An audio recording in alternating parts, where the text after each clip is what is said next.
এমন কিছু দিন গেছে আমি নিজে হাতে কোনো কিছুই করতে পারতাম না, কিন্তু তার জন্য কিন্তু অনেক রকম কথাও শুনতে হয়েছে। তো নমস্কার বন্ধুরা, গুড মর্নিং। নতুন আর একটা ব্লগে সবাইকে অনেক অনেক স্বাগত। আর সকল বন্ধুকে সাথে নিয়ে এইমাত্র ব্লগটা শুরু করলাম।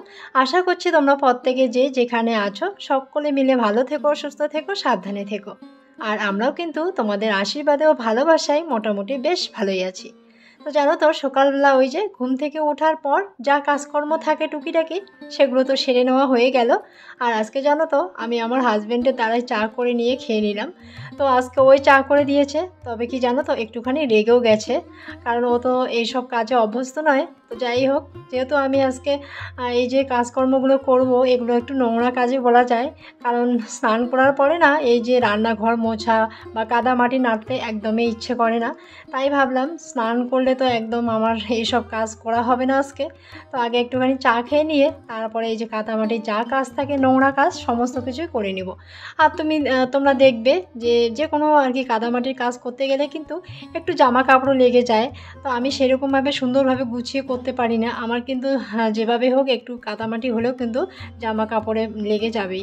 তো তাই আর কি হাজব্যান্ডের দ্বারা একটুখানি চা করে খেয়ে নিলাম, নিয়ে এই যে ভাবলাম যে বাসি কাজকর্মগুলো বাসি গায়ে করে নিয়ে তারপর একদম স্নান করব। তো ঠাকুর ঘরে গিয়ে ঠাকুরঘর মুছে একদম পুজো টুজো করে তারপর বেরিয়ে আসব।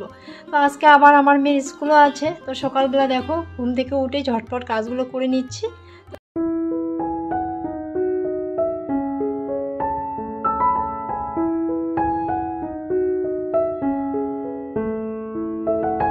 আর এদিকে দেখো রান্নাঘরের কাজটা আমি কমপ্লিট করে নিয়ে তারপর দেখো স্নানে গেছি। স্নান থেকে পুরো একদম মাথা টাথা শ্যাম্পু ট্যাম্পু করে একদম চলে আসলাম ঠাকুর ঘরে। ঠাকুর ঘরে এসে বুঝতেই পারো ঠাকুর ঘরটা পুরোপুরি একদম সুন্দরভাবে ডলে ডলে মুছে নিলাম। মুছে নেওয়ার পর একটা আমের পল্লব নিয়ে আসলাম, সাথে দেখো একটা পান পাতাও নিয়ে আসলাম। আর এই সুপারিটা দেখতে পাচ্ছ, সুপারিটা কিন্তু পেকে গেছে। এটা কিন্তু অনেক দিনের সুপারি। তো এখন না গাছে সেরকম একটা সুপারি নেই, কাঁচা সুপারি। আর সুপারি আছে ছোট্ট ছোট শুধু দানার মতো সুপারি, তো সেগুলো কোনো রকম একটা কাজের না। তো যাই হোক, এখন আমি পুজো বসিয়ে দেব। তবে কি জানো তো, মানে আমার যে ঘরটা আছে, ঘরটা আমের পল্লব, আম পাতা সাথে হলো সুপারি দিয়ে ঘরটাকে আমি বদলে দিলাম। এখানে দেখো প্রদীপ জ্বালিয়ে নিয়েছি আর ধূপকাঠিটাও জ্বালিয়ে নিলাম। তবে আজকে না পুজোর আসনে সেরকম কোনো প্রসাদ দেখতে পাবে না তোমরা, কারণ দেখো বাড়িতে সেরকম কিছু একটা ছিল না। তো যাই হোক, আর সামনে আমাদের বাড়ির পাশে এই দুটো দোকান আছে, দোকান দুটোও বন্ধ ছিল। তো তারপর আর কথা মানে বাজারের দিকে যাওয়া হলো না। আর আমার হাজব্যান্ড কিন্তু সকালবেলা থেকে বাড়িতে নেই, ও একটু বাইরে গেছে, ও আসতে অনেকটা দেরি হয়ে যাবে। তো অতক্ষণ আমি অপেক্ষা করে থাকতে পারবো না, বুঝতেই পারো। খুব তাড়াহুড়ো করে সমস্ত কাজগুলো কমপ্লিট করে নিলাম। এদিকে আবার আমার মেয়ের স্কুল আছে, মেয়ের স্কুলের জন্য আমাকে হলো এক সবজি ভাত করতেই হবে।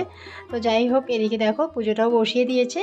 তবে কি জানো তো, ঠাকুর কিন্তু কখনো চায় না যে আমাকে থালা ভর্তি করে প্রসাদ দাও, তাই না?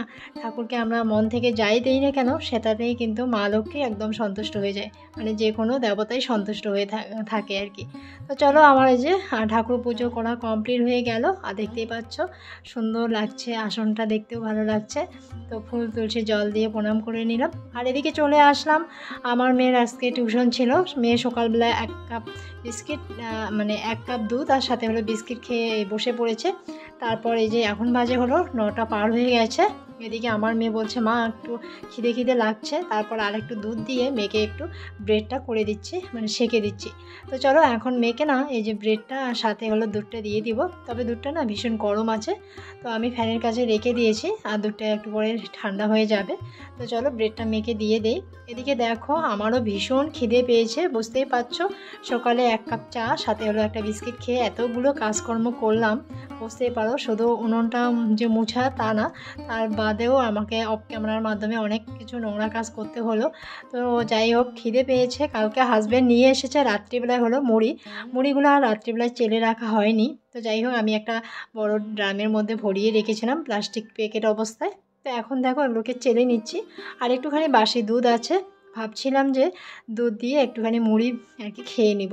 তার আগে মুড়িটা আর কি চেলে নিচ্ছি, কারণ বাজারের কেনা জিনিস না আর কি এমনি খেতে ইচ্ছা করে না। অনেক ধরনের কাঠি থাকে, পাথর থাকে, তার মধ্যে একটু পুড়ে যাওয়া মুড়ি তো থেকেই থাকে।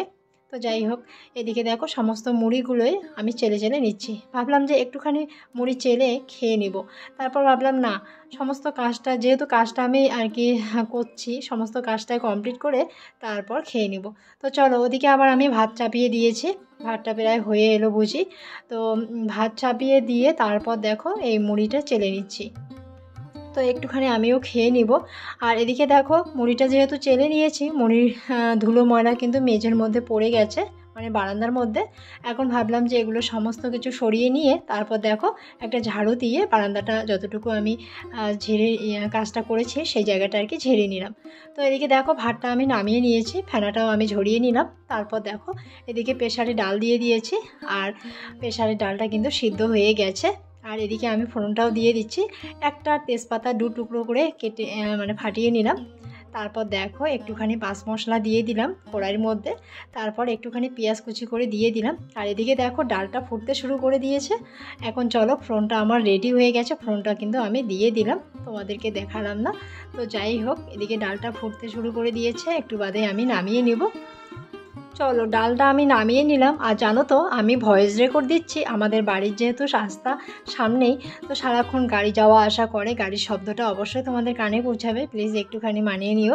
আর এদিকে দেখো মেয়ের জন্য টিফিন রেডি করছি। তো যাই হোক, মেয়ে আজকে টিফিনে নিয়ে যাবে হলো ম্যাগি। ওদিকে আমার মেয়ে একটু ব্রেড সাথে বিস্কিটটা খেয়ে ও গেল হলো পটি করতে, ওদিকে ও স্নানটাও সেরে নিবে, ততক্ষণে আমি টিফিনটা রেডি করছি। জানো তো, অনেক দিন আগে আমি আমার মেয়েকে এরকম একটা রেসিপি বানিয়ে দিয়েছিলাম, ও সেটাই বলছে, মা আজকে আমাকে ম্যাগি এগরোল ডিম বানিয়ে দিবা। তো মানে ডিম ম্যাগি এগরোল যেটাকে বলে। তো এইভাবে আমি আর কি দেখো ম্যাগিটাকে একটু শুকনো শুকনো করে মশলা দিয়ে আর কি করে নিলাম। তারপরে ডিমটাকে ফাটিয়ে দেখো এখানে আমি দিয়ে দিলাম, একটু ডিমটাকে ভালো করে রাউন্ড করে ঘুরিয়ে নিলাম। এখন দেখো আমি ম্যাগিটা, ওই যে শুকনো ম্যাগিটা দিয়ে দিয়ে তারপরে এগরোলের মতো করে দিয়ে দিলাম। তো হয়ে গেছে আমার মেয়ের ডিম এগরোল ম্যাগি। তো চলো, এখন মেয়ে পুরোপুরি রেডি হয়ে গেছে, মেয়ে রাস্তার দিকে যাচ্ছে। আর দেখতেই পাচ্ছ আমাদের বাড়ির থেকে রাস্তাটা বেশি একটা দূরে না। তো দেখো অনেক টোটো যাওয়া আসা করছে। আর আমাদের এদিকে কিন্তু অত বড় বাস সবসময়ের জন্য যাওয়া আসা করে না, কারণ একদম বেশি বড় একটা যে রাস্তা তবুও না, সবসময় আর কি মানে ম্যাক্সিমাম ছোটো ছোটো গাড়িগুলোই যাওয়া আসা করে। তো যাই হোক, মেয়ে চলে গেল। আর এদিকে দেখো হাজব্যান্ড নিয়ে এসেছে হলো কচুমুখী বিক্রি করার জন্য। এখানে একটা পিসি বসে বসে কচুমুখিগুলো তো মানে বেছে নিচ্ছে বাজারে নেওয়ার জন্য।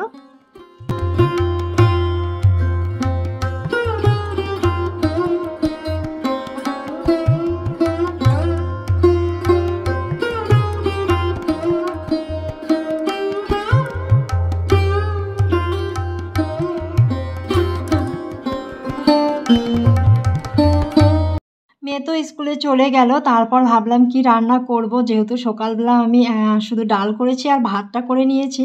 তো বাড়িতে অনেক ধরনের সবজি আছে, তো চাল কুমড়োটা নিয়ে আসা হয়েছে একদিন আগে। তো সেই চাল কুমড়োটা যদি রান্না করা না হয় তাহলে কিন্তু নষ্ট হয়ে যাবে। তো চাল কুমড়োর একটুখানি মাখা করে নিয়েছিলাম, আর সাথে দেখো একটুখানি ভেন্ডি ভাজা করে নিয়েছিলাম। তো এই দিয়ে দুপুরবেলা আজকে খাওয়া দাওয়া করে নিলাম। ওদিকে আমার মেয়ে বাড়িও চলে এসেছে, মেয়েকে তো একটুখানি খাইয়ে দিলাম। তো মেয়ে খাওয়া দাওয়া করে একটুখানি টিভি দেখে তারপর ঘুমোচ্ছে। তো এদিকে দেখো বাজার থেকে হাজব্যান্ড সন্ধ্যার আগ মুহূর্ত দুধ নিয়ে এসেছে। তো দুধটা জাল দিয়ে রেখেছি, আর দেখতেই পেলে দুধটা কিন্তু কি সুন্দর সর পড়ে গেছে, তাই না? আর আজকে করব হলো মিষ্টান্ন। এদিকে দেখো কিশমিশটা ভিজিয়ে রেখেছিলাম, আর মিষ্টান্নের যে ভোগের চালটা, সেই ভোগের চালটা ধুয়ে আমি কিন্তু রেডি করে রেখেছি। আর এই যে দুধের মধ্যে কিন্তু আমি চালটা দিয়েও দিয়েছি। আর এখন আমি দুধ আর চালটা একটু ভালো করে নাড়াচাড়া করে নিচ্ছি, নাহলে না নিচের দিকে লেগে যায়, তাই বারবার নাড়াচাড়া করতে হয়। জানো তো বন্ধুরা, এমন কিছু দিন গেছে আমার বিয়ের পর আমি অনেক কাজে করতে পারতাম না, তার জন্য কিন্তু আমাকে অনেক ধরনের অনেক কথা শুনতে হতো। কিন্তু এখন জানো তো, আমি একদম পাকা গৃহিণী হয়ে গেছি বলতেই পারো। সমস্ত কাজ একা হাতে নিজে সামলে নিয়ে করতে পারি। যে কাজগুলো আমি কখনো কোনোদিনও করিনি, সেই কাজগুলো একা হাতে আমি আজকে করতে পারি। যেমন ধরো, উনুন তৈরি করা আমি কোনোদিনও করিনি, তো এখন আমি উনুনও তৈরি করতে পারি। এদিকে মাংস রান্না, তারপর মিষ্টান্ন, এসব কাজ না কখনো কোনোদিনও করিনি, কিন্তু শ্বশুরবাড়িতে এসে আস্তে আস্তে সমস্ত কাজগুলোই একা হাতে করে নেওয়ার চেষ্টা করতে পারি। তো যাই হোক বন্ধুরা, এই যে মিষ্টান্ন হয়ে গেছে, একটু বাদে সবাইকে সার্ভ করবো। চলো, ভিডিওটা আর বড় করবো না, তোমরা সকলে সুস্থ থেকো, ভালো থেকো, সাবধানে থেকো।